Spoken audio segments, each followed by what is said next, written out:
Get pucked. Hello, everyone, and welcome to the Get Pucked podcast here with Dave and Vito. I'm Matt. We are back. We're here to talk some hockey.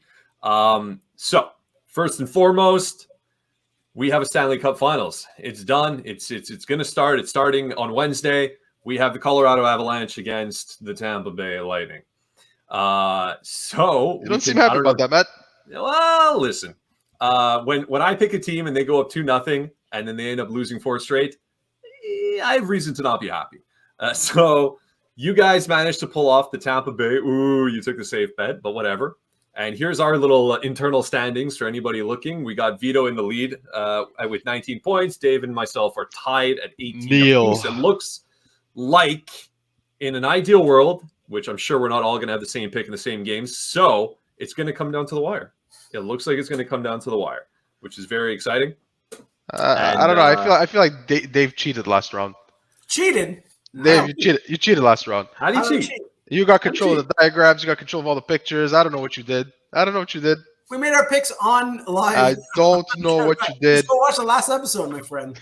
I don't know about no cheating, but point is, Dave managed to crawl back from the basement. He tied me in second place right now. I tried to do the unthinkable and bet against the juggernaut that is the Tampa Bay Lightning for the third series in a row. I think. I don't think. You picked them against the Leafs. I did pick. I picked them against the Leafs. Right, in round one. So for 2 back-to-backs. And frankly, I think I might be inclined to do it again, but we'll see. So starting with Vito, because he's now currently champion. What is your Stanley Cup final prediction? Colorado in 7. Straight up, that's what I'm saying. Colorado in 7. They've got the pieces to beat Tampa. They've got the skill. When you look at Tampa, they do have an edge on Colorado in goaltending. Yeah, definitely. I mean, when you look at the Colorado's defense, where does it match up to Tampa Bay? Well, think of it this way. Tampa's got Hedman, they've got McDonough, they've got Sergachev, and then when you look at Colorado, something Tampa doesn't have is a Cale Makar. Devin Taves has been amazing. Josh Manson's been holding his own. It's just the team itself is I just think Colorado has a chance. Now, the only thing that might hurt Colorado is the fact that they lost Kadri and it doesn't look like he's gonna be coming back, while Tampa Bay does have Braden Point that's practicing, and he may not be there for game 1, but John Cooper did say that to expect Braden Point to come back for this series. So that's where I'm still gonna go Colorado. I just think at some point the well's got to dry out for Tampa Bay. Well, you still chose 7, so you think it's going to be a hard-fought series. It's going to go down to the wire, regardless. You don't want to count Tampa Bay out. I mean, they proved that in the last series. They were down 2-0, and they ended up losing. They ended up winning, sorry. So, I mean... Don't remind me. At that point, Tampa Bay is a very good team. Whether you like them or not, they're a very good team. They're well-built. They're well-coached. They're structured. They've got star power. They've got goaltending. They check almost every single box. They've lost players, replaced the players they lost with more, and the success is still there. They've played a lot of hockey, and they still made it to the Stanley Cup Finals. So I don't want to count Tampa out. And even if I'm wrong, it wouldn't surprise me to be wrong in this series. So if you're right, you're going to take the glory. But if you're wrong, you're already saying, I knew I'd be wrong anyway. No, I'm saying that Tampa's a good enough of a team to win it again. I don't want them to. And I'm picking Colorado because I think Colorado's the better team. Okay. At least Colorado in 7 for you. They are the better team, but it's going to go 7. That's where you're going with this. There's enough star power to score them goals too from Colorado. All right. Very good. Dave, you and I are tied. I don't know who should go first in their pick. Up to you. Yeah, I'll give you the choice. I'll go first, or you go first, whatever you want. Yeah. All right, I'll go first, just because I don't want anybody to think that I copied you. So I'm going to take Colorado. Of course you are. In 5. Oh, you're insane. Wow. You're insane. I love it. I'm going to take Colorado in 5. And here's why. All right. I think, unlike Vito, and I might be doing this every single series, but whatever. Unlike Vito, I do think the well is dried up. I think the Tampa Bay Lightning have just played too much damn hockey. they are going to be the victims of their own success with the shortened breaks, with the long playoffs. I just think the bodies are going to break down. They're just not going to have all of what it takes to really get there. I think last year they really had a much easier way through. Granted, they ran into the Islanders, but once they went through the Islanders, it was kind of like that pressure was just off and they just steamrolled the Habs. And so all they really got going for them right this second is that, we want to be that dynasty, right? They want to use that word. You want to get to 3 in a row, and they would be. And that's really the only driving thing pushing them forward. I think that proverbial wall that people run into when they're on those marathons, I think that is the Colorado Avalanche now. They're going to be there, and I think they're really going to put them to the fire. They got all the gunning power. They got everything. They match up perfectly with the exception of that goaltending. And I just think that Vasilevsky, the man can't have pocket aces every single time. He can't. There's something here now. You kind of position yourself for a potential tie, all right? Like between you and I. If you get it right, but not in the right number of games, and I get it right, or without the right number of games too. No, wait, sorry. If you get it right with the right number of games and I get it right without the right number of games, then we're tied. What's the tiebreaker? Well, if I get it right in the right number of games, even if the score equals out each other, I think I win because I got it in the right game and the right team. How? We have the same number of points at the that point. The tiebreaker is the Stanley Cup Final. I picked the team and game. Yeah. The Cup Final counts for more. So, Matt... Right. That's how it is. Okay, the Cup Final. All right, whatever. It doesn't have to. I would have suggested the tiebreaker should be we pick a Conn Smythe winner. Yeah, well, then if you don't, none of you get it. Yeah, I mean, listen, for fun, if you have a Conn Smythe winner in your head right now, throw it out. I'd like to. Lehkonen. You bastard! Did you pick Lehkonen? Yep. You bastard! Come on. You know why I said it though? Matt, you just got an easy win. Like, come on. You know why? You know why I said Arturi Lehkonen? Because I knew I'd get a reaction from Dave. Ridiculous. Hey, he's been a beast, man. He's been a beast. Nate McKinnon on record said he'd give 10 first-round picks for a Lehkonen. Yeah. Dave wouldn't give one. I wouldn't even give one. Nope. Not worth it. Even what he's done. There's my pick. It is the Colorado Avalanche in 5. All right. Take it to the bank. So I'm going to give you guys a spoiler, not a prediction. And surprise, surprise, I'm going to go with the Tampa Bay Lightning. Oh, my goodness. I think I would have, even if I would have went first, that's would have been my pick. Look, man, Colorado's down to their backup goaltender. Colorado's down their second-line center. Kemper's back, man. What? Kemper's back. He's back? Okay. Well, I mean, even at that, is he really a starting goaltender at an elite level? I'm sorry. Was Matt Murray really a starting goaltender? Sir. I'm sorry? You hold your tongue. Was Matt Murray really a starting goaltender, even though he's paid like one? Okay, but was he playing against Andrei Vasilevsky? Sorry, he wasn't.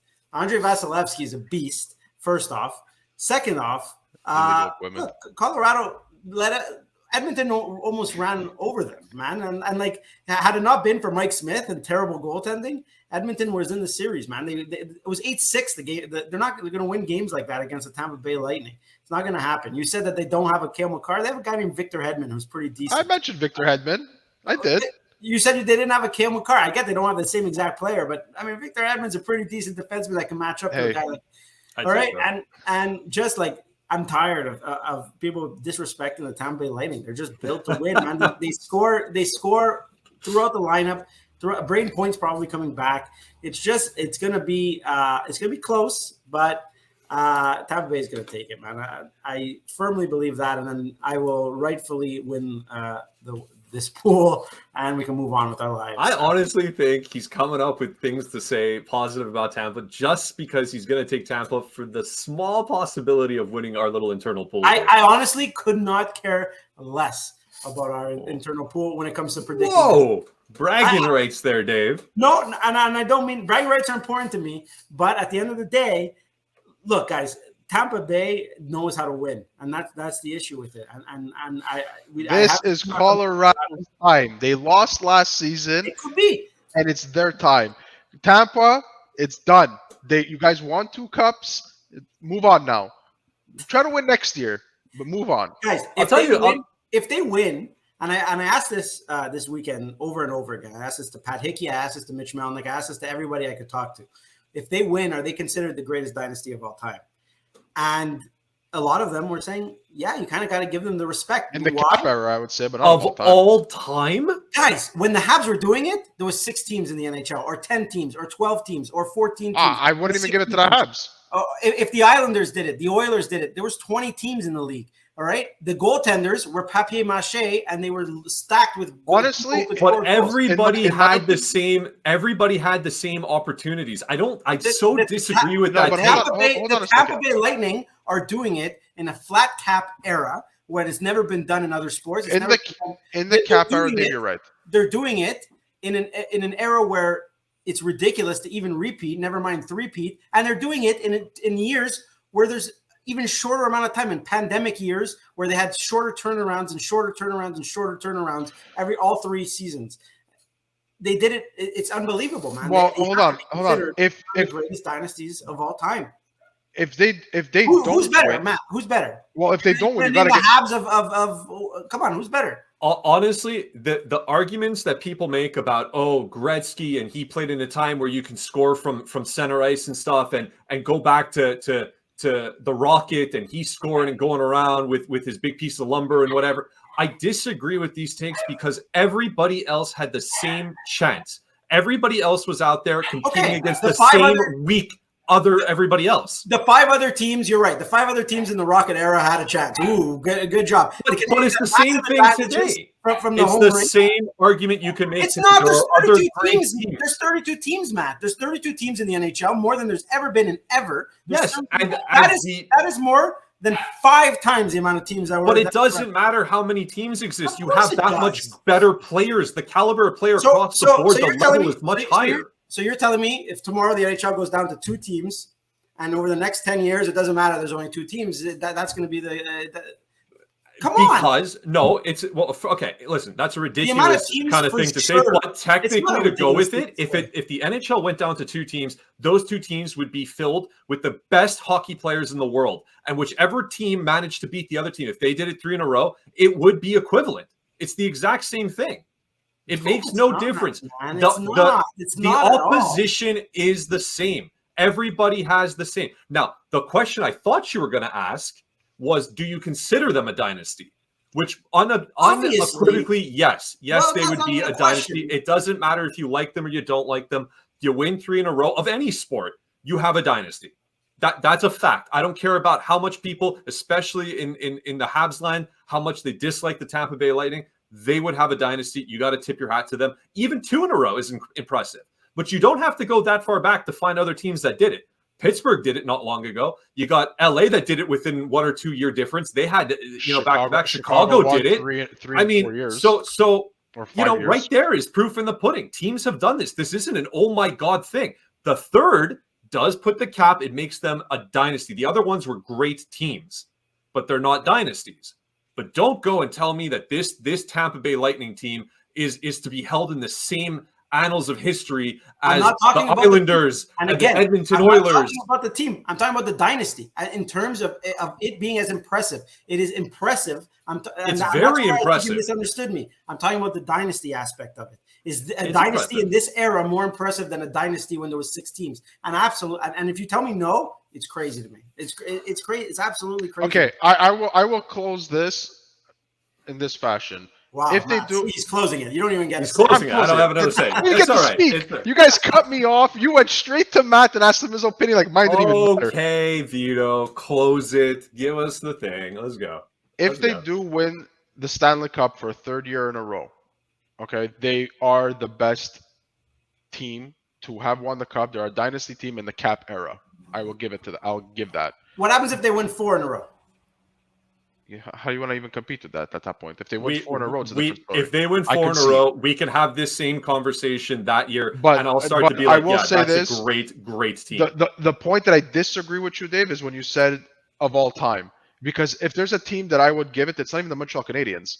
Because you can argue Montreal, they won cups when there was less teams in the league and all that, and then fine, it's a valid argument. But I would it's probably not a ridiculous argument. Would probably it's not a ridiculous argument. Hey, this is my turn. I would probably give it to the Detroit Red Wings, late '90s and early 2000s, where they were monsters.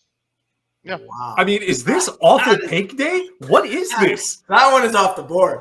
Detroit? Dude, Detroit won 2 back-to-back Stanley Cups, then won another 2 years within a 5-year or a 6-year span, and they were making the Stanley Cup Finals within that span of time too. I mean, that's a take. They had Scotty Bowman there. They had Yzerman. They had Lidstrom. They had Fedorov. The talent was off the charts. They were fantastic. They had team. a great. Their rivals These between are them and Colorado were great. team. Heck, they're making a fucking documentary on that shit. I'm aware. Gonna watch it. It looks fantastic. They're great fantastic. Teams. So, but Tampa Bay. Okay, I'm gonna get chewed on this one. I put an asterisk on their 3 cups, on their 2 Why? cups. COVID year, shortened years. It makes it more impressive. I'm gonna put an asterisk on it, man. Oh my God, Dave, where's your lightning tattoo? Where is it? You must have one. I'm not a Lightning fan at all. Come you don't think on. It's impressive? You guys are just haters of I'm not. I'm trying to be objective about it. Man, it's crazy to me. It's crazy to me that you would laugh at to say that it's more impressive to win in a COVID year. They have what's the one knock on why teams can't repeat? It's because there's no turnaround. There's no time to turn around. It's too taxing on the body. They've done 3 cups in like calendar. If you look at the calendar year, the shortest time. They didn't get the ever. 3rd cup yet. How is that not impressive? Don't put the cart before the horse. They didn't get the 3rd cup yet. I mean, that's what we're talking about. If we're not talking about the now, we're talking about if they win it. Nobody is suggesting. No one's suggesting that it's not impressive. All right. No one's suggesting that if they win the 3rd cup, it's not a dynasty. I just seem to find it a little bit comical. I'm going to go and call this more of a recency thing. I mean, it's just. I just can't hold them in the same echelon as some of the other. I mean, you're talking teams that won 5 in a row. You know what I hope? Put my best player on LTIR all year and then bring him in. You know what I hope so bad? That the Canadiens win the next 3 Stanley Cups, and you guys are like, oh, not even a dynasty. Not even sure it's a dynasty. It's a dynasty. 3 is a dynasty. You guys would be all over the question, is this the best dynasty of all time? It's because you guys have a Habs jersey back there and a Habs jersey back there. We don't hide the fact. We're not hiding the fact that we're Canadiens fans, no doubt. And if the Canadiens did, by some grace of God, win the next 3 in a row, that would also be a dynasty. But not even in the conversation. Not even in the conversation of other teams. How you the fact that you pause is insane to me. No, it's insane to me. What's the question? There's so much yelling. What's the question? How are you pausing it? If Montreal wins the next 3 cups in a row, mind-blowing. They fall into the same breath as Tampa Bay. Tampa Bay has some of the best players in the NHL on their team. They have the best goalie in the NHL on their team. If the Canadiens did it 3 years in a row with whatever the shit they're about to ice, you got to think something insane has happened. So that's why I paused. But no, I just, I don't know. You want to know what? I will say this. If they win the Stanley Cup 3 years in a row, heck, they win it once. I'm going to be on a drunken stupor for a whole fucking 3 years. Listen, putting this aside because this went off. That's crazy takes. This went off the rails. I got some other things I want to talk about. This one, Dave decided to just blow our minds with this to the point where you made my camera go all fuzzy. Hold on a second. Let me fix this. All right. My goodness. I can't wait to go offline and talk about this with you after. Okay. Talking Canadiens, if we're allowed, Dave, if we could put the Tampa Bay Lightning aside for a second. Talking Canadiens, there are some prospects out there that are making headlines these days. We got some interesting news going on. Caden Gooley, for example, his team just won the Edmonton Oil Kings just won the CHL championship where he was named playoff at the CHL. WHL? The WHL. Whatever. They won. Congratulations to them. He was named playoff MVP. Joshua Hua gets a professional tryout just to get him on the team from his junior team on the Laval Rocket for their playoff push because he was performing that well. You got Jan, I'm going to screw up both their names. Jan Mishak and Mishak. Yeah, all right. And Arbor Jack guy. That one I practiced. There you go. Yeah, those guys on the Bulldogs are 1 win away from winning their championship. Rafi Harvey Pinard is playing like a little Brendan Gallagher all-star, right? So you got all these young players out there. They're still playing. We're in June. They're still doing hockey. These are good things. So my question to you is this. Out of all of the prospects that are out there, prospects being somebody who is not on the Canadiens at the end of this season that just happened, who's making the team on opening night? Dave. Interesting. All right. Yeah, man, I love it. The most – see – it's different between who I think should make the team, I guess, and who I think will make the team. Like, I think there's a good chance Kaiden Guhle makes this team. I don't think we should rush him too much. I think it's been proven when you rush defensemen, especially, like, it's okay to rush a defenseman and put him on your third pairing and not rush him, but insert him into your lineup when he's young and see what he can do. But Kaiden Guhle most likely gets into this roster and most likely plays way too much. And we've seen what that's done. The most famous example, Luke Shannon in Toronto. Started off great 4-year start to his career and then disappeared because it's too much. It's too much for these young guys. All due respect to Kaiden Guhle, he did great. Yeah, he won the WHL Player of the Year. Shea Weber's won that award before. Leon Draisaitl's won that award before. But there's also a bunch of, it doesn't mean necessarily just because you won that award, you're NHL ready. Definitely right? not. I agree. The last person to win that award was 3 years ago because of the COVID, and it was Ian Scott, a goaltender with the Toronto Maple Leafs, and he's nowhere near ready for the NHL. I know goaltenders are different, but nonetheless, if you go down the list, it shouldn't just. I see it on Twitter a lot. Oh man, he's NHL ready. You gotta see what you got, and maybe give him the 9-game treatment and move him back down. That being said, you take a guy like Arbor Jacki, who we've spoken about it before. He's my favorite prospect. He's going to be an entertaining guy to watch. He's a guy who probably the expectation level is 0. He's a guy who could probably be, if he does make the Habs, he could go in and out of the lineup and whatnot. Most likely to make the lineup would probably be Harvey Pinard, as that would be my guess to most likely. Over Ylonen? Yes, because I think Ylonen just still has so much work to do. I think if he's going to come here, he's going to be on the bottom 6. He's going to not, you're going to see how he was used earlier this season. And I think that if you want him to develop into a top 6 guy, which a lot of people hope his ceiling is, I think he's going to take a little bit more seasoning in the AHL to do that. Okay. It's sad to say, that's what I think. And I don't think maybe he will make the team, but again, I don't know if that's the right decision in my eyes. And I think that this management team and this coaching staff seems to be more on the same mindset of waiting and being patient than others in the past. So I would go with RHP. So let me just quickly ask you a follow-up then, because I was curious if one of you guys are going to say RHP or not. I've read a bunch of people suggesting that an NHL team can't really have 2 players that play that style of game and their size, i.e. Gallagher and RHP on the same team. Do you see that as a problem or no? In a contending team, yes, you're right. You're 100%. And a team probably that's going to have a throwaway season like the Habs will next year, I think it's fine to see because he won't play every game, right? He'll be inserted here or there, and Gallagher has a history of injuries and such. Yep. And at the end of the day, Gallagher is still considered kind of a guy who could score and do that. I think RHP is going to be 4th line, and that's it. He's going to be glued to that 4th line and not move out of there.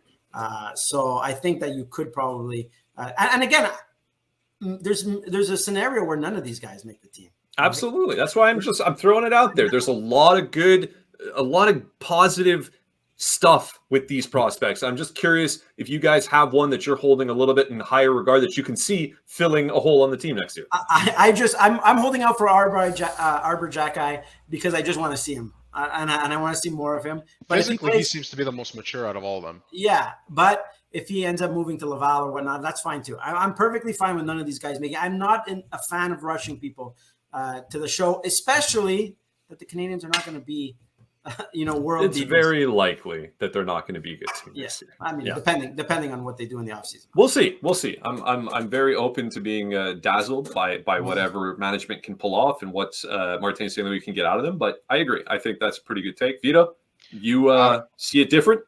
Well, I'm going to give you well, it's going to be one scenario, but what I think is going to happen or could happen is that I think none of the players are going to actually make it on the roster per se for a full season.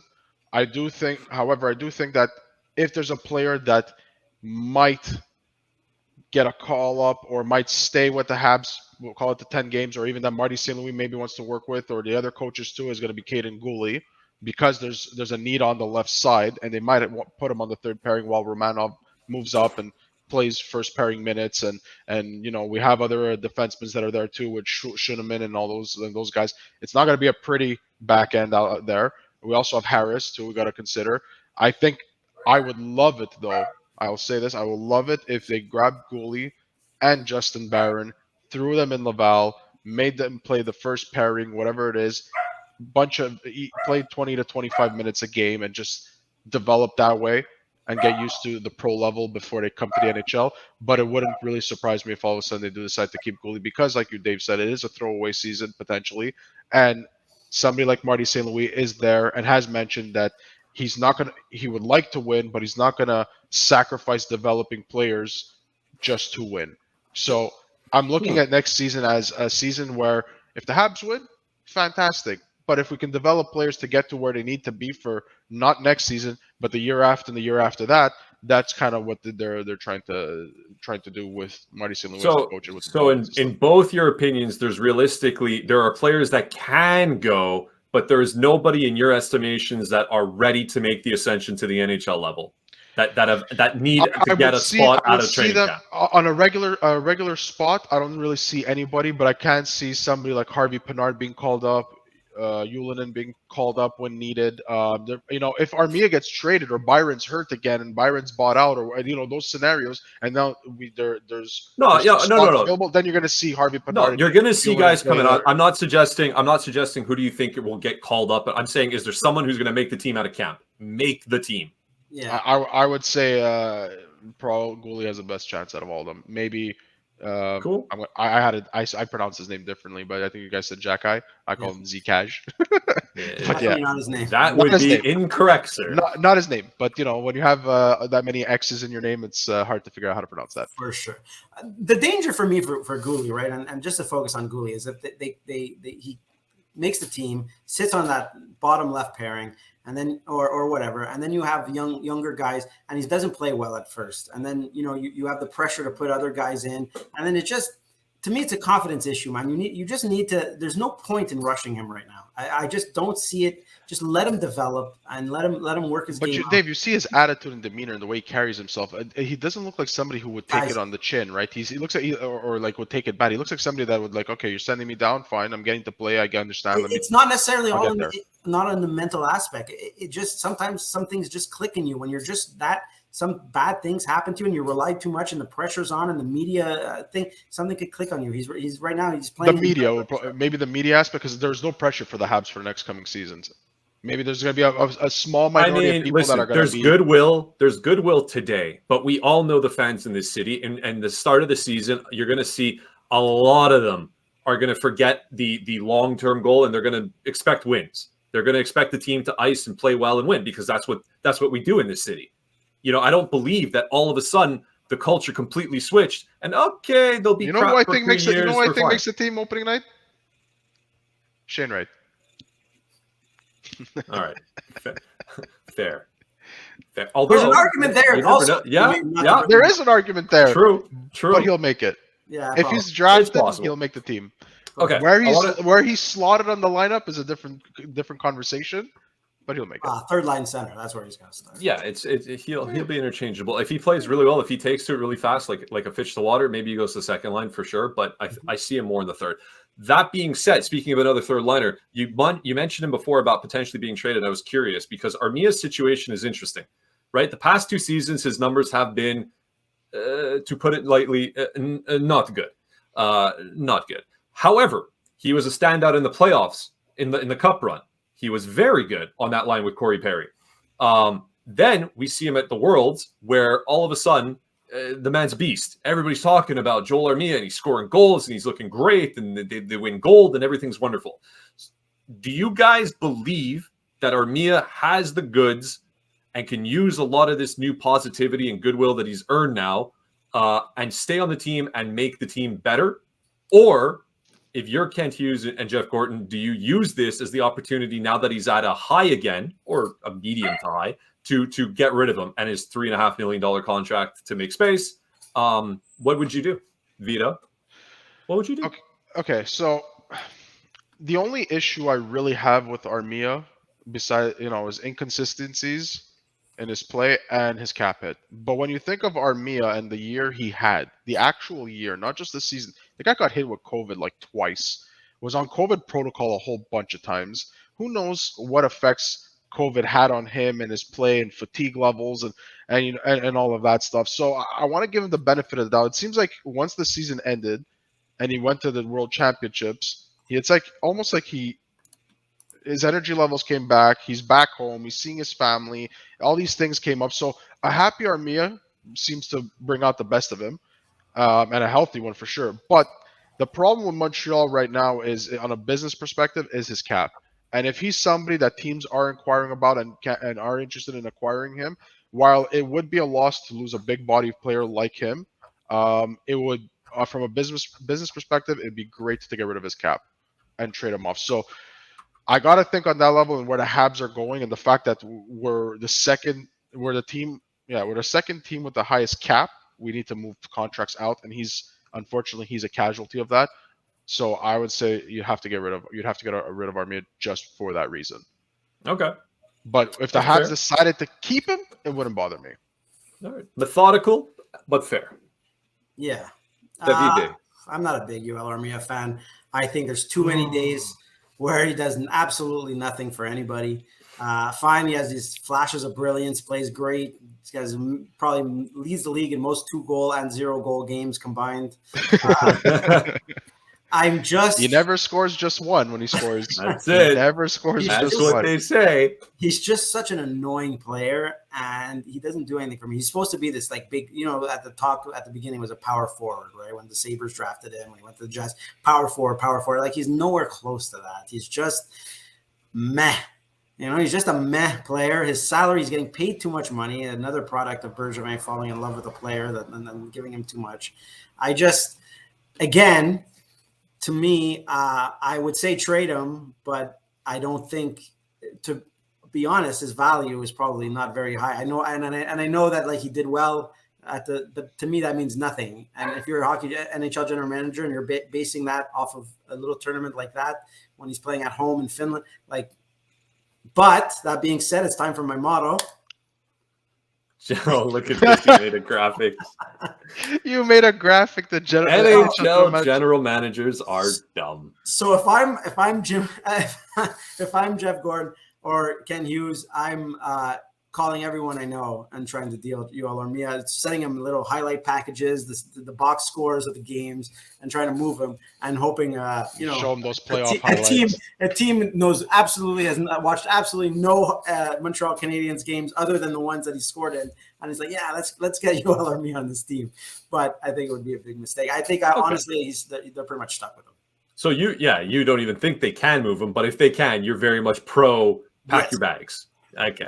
That's fair. I gotta agree with you, boys. I actually like Joel Armia. That being said, though, with the cap the way it is, is he your cousin, or did he marry your cousin? He's not my cousin. He's not my cousin. When he does have those flashes of brilliance, as you say, I don't mean to be mean to him. To be honest, I feel like he leaves the Montreal Canadiens and goes to another team with a bit more skill and a bit more support. I guarantee he's gonna blossom on another team. Yeah, like all players that leave. That's how Kent Hughes is gonna sell that. What? If he comes to your team and gets away from our crap, look at Lars Eller. Lars Eller, the most frustrating player when he was with the Canadiens, right? You saw what he could do. Guy would hit the organist with his shots on a breakaway. You know what I mean? Like, it was awful.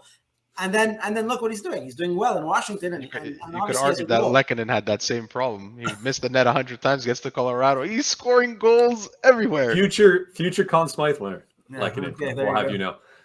Okay, I'm in agreement. And listen, we'll see what happens. I doubt he's the only name that's being dangled out there. They have to do something. Everybody knows about it. He even came out and said it, Hughes, that they're looking to shed some cap. So to be seen. One thing about cap, one last question. It's not quite Habs related, but a tiny tinge bit. I'm just curious on your take. Everybody's talking about it, so I'm wondering what you guys think. Kappo Kakko. He gets scratched in the last game there before they get eliminated in New York. And there is many parallels that are being done between him and Jesperi Kotkaniemi. The fact that they both got scratched in the game, the fact that they're going to be RFAs and the offer sheets and the whole works, right? You can even come down to, we have Kaapo Kakko is KK and we called Jesperi Kotkaniemi KK here. Oh my God, it's all eerie and crazy. I'm curious, one, do you even think this kid's going to get offer sheeted? And two, explain to me why the Habs would go and make the mistake of offer sheeting him. Wow. Mistake. You want me to go first or Vito? Yeah, go for it. You seem like you got something to say.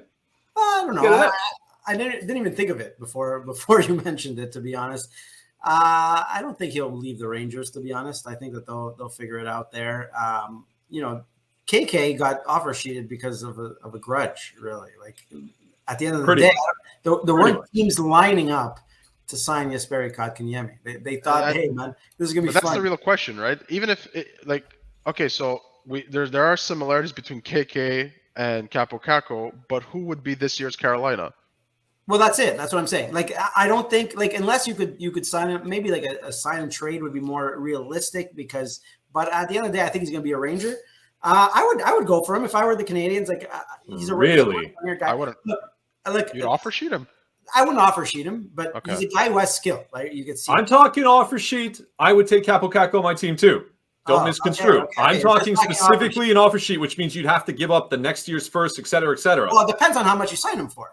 But yeah, you're going to have to sign him something that New York's not going to, You'll have to sign him the same more or less the same. Let's say it's the same thing. Kotkaniemi. So you're looking at about same thing as well, that's why I'm saying he won't. A first and a third, maybe, and I wouldn't do that. He'll stay with the Rangers. Kaapo Kakko scored that big goal, right? If I recall correctly, at the World Juniors, right before the draft, right? Was it not right before the draft? And then he vaulted. Like, I don't think he was always expected to go number 2. I'd have to look into it, but I pretty much remember him being pretty locked in at 2. Yeah, but I could be wrong. Because you wonder now. I mean, the Sider was in that draft. I think Trevor Zegras was in that draft as well. Would he be redrafted at 2? I would say no. Yeah. But he was. Look, again, he was drafted in 2019, right? Like it's so young in his career. Like I'm so against. Yep. Writing people off this young, and this is another case where he was kind of rushed into a lineup that maybe he shouldn't have, and there was high expectations, and they had Lafreniere, and look at Lafreniere, right? Look at Lafreniere. He was drafted first overall. Everyone kind of labeled him a bust. Oh, he's gonna get traded to the Canadiens. Trade Shane Wright for Lafreniere, but look at him in the playoffs. How well he played very well. If you develop yourself properly. And if you give these guys time, they'll eventually showcase their talent. And I think that you just have to wait a little bit and be patient.